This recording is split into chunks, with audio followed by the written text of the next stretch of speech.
Successful mindset establish করার জন্য study করতে হবে। গ্রেট পিপল বা গ্রেট কোম্পানিকে স্টাডি করলে গ্রেটনেস আসে, গ্রেট মাইন্ডসেট তৈরি হয়।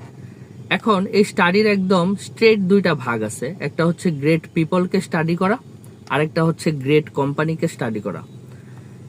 এই দুইটা স্টাডির মধ্যে কোনটা কখন করা জরুরি সেটারও একটা টাইমিং এর ভাগ আছে।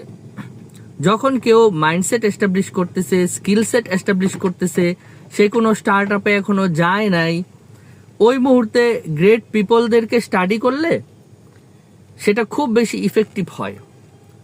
আবার যখন সে স্টার্ট আপ করে ফেললো, সে হচ্ছে একটা কোম্পানি স্টার্ট করে ফেললো এবং তার মাইন্ডসেট স্কিল সেট খুব শক্তভাবে এস্টাবলিশ, এই মুহূর্তে আসলে তার দরকার যে কিভাবে কোম্পানি গ্রোথ করবে বা কোম্পানি চালাবে বা বড় করবে।